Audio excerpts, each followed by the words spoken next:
Bienvenue sur LinguaWire français A1. Aujourd'hui, nous avons deux histoires, les applis de rencontre et les noyades en France. Pour comprendre cet épisode, allez sur linguawire.com.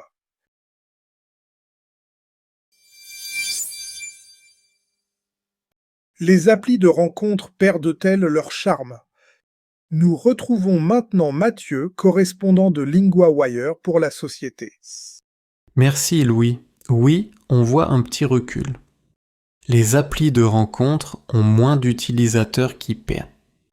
Le groupe Match a annoncé une baisse. Il possède Tinder, Hinge et OkCupid. Donc, le changement est réel. Et Bumble a aussi perdu des abonnés, c'est bien ça? Oui, Bumble a aussi perdu des abonnés. Le point important, c'est le nombre de personnes qui paient. Beaucoup gardent une appli gratuite sur leur téléphone. Mais ils ne veulent plus payer. Ils ne veulent plus payer pour des options.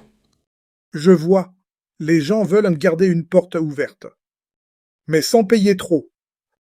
Pourquoi quittent-ils ces applis? Il y a plusieurs raisons. Une grande raison, c'est la fatigue avec la technologie.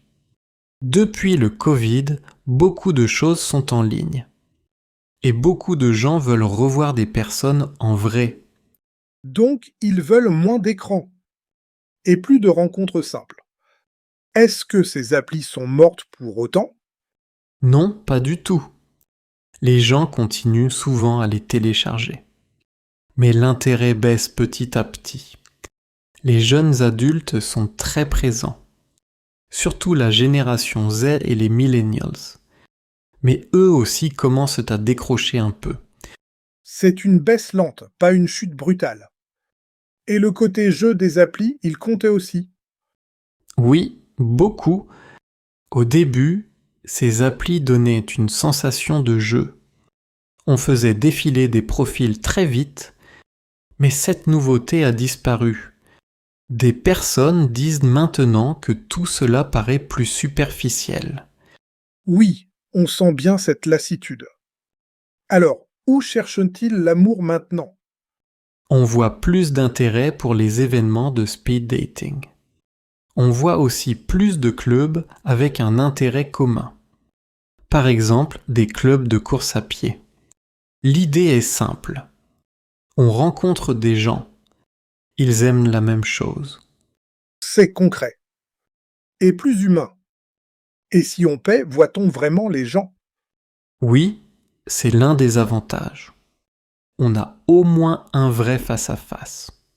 Sur une appli, on ne trouve pas toujours une vraie rencontre.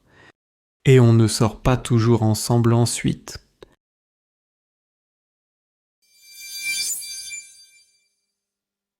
En France, les noyades augmentent avec les fortes chaleurs. Nous retrouvons maintenant Camille, correspondante de LinguaWire pour l'environnement. Merci Louis. Oui, la situation est très grave. Le gouvernement parle de 301 noyades depuis le 19 juin. C'est 14% de plus que l'an dernier.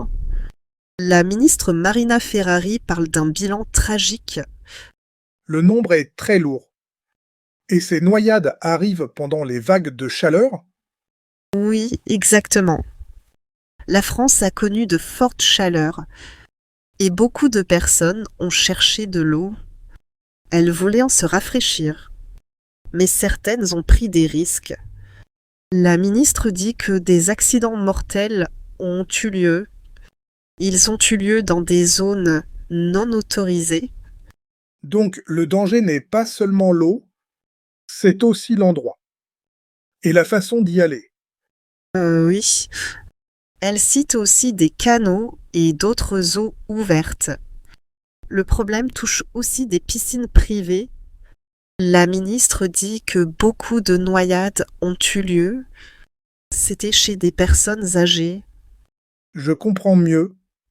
Le choc de l'eau froide peut être dangereux. Oui. Elle dit qu'entrer vite dans l'eau froide peut causer un choc. Et parfois, si une personne fait plus que ses capacités physiques. Dans ce cas, le corps ne suit plus. C'est très concret et très inquiétant. Que fait le gouvernement maintenant? Le gouvernement travaille avec les autorités régionales. L'idée est d'améliorer les zones de baignade. Il veut aussi rendre les choses plus sûres. C'est une réponse simple à un problème très concret. Et on voit bien le lien avec les fortes chaleurs. Il ne s'agit pas seulement de rester au frais. Non, il faut aussi choisir le bon endroit et respecter les risques. C'est ce que rappellent les autorités.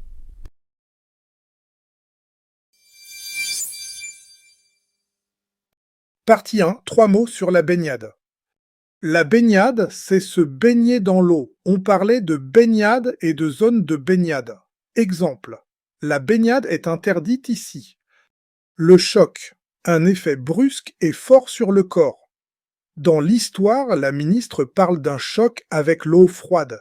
Exemple, le bruit m'a fait un choc. Le risque, un danger possible. Dans l'histoire, on parlait des risques près de l'eau. Exemple, il y a un risque près de cette rivière.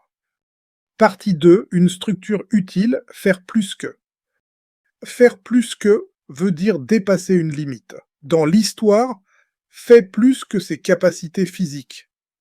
Exemple, ne fais pas plus que ton corps peut.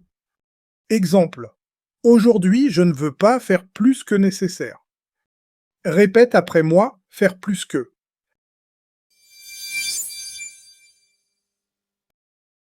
Before you go, do you actually know your level and your strengths and weaknesses? Take LinguaWire's quick language assessment. Comprehension, vocabulary, grammar, and listening are each scored separately, so you know exactly what to work on. From there, LinguaWire builds you a personal 12-week plan around your level, goals, and availability. Start at linguawire.com today.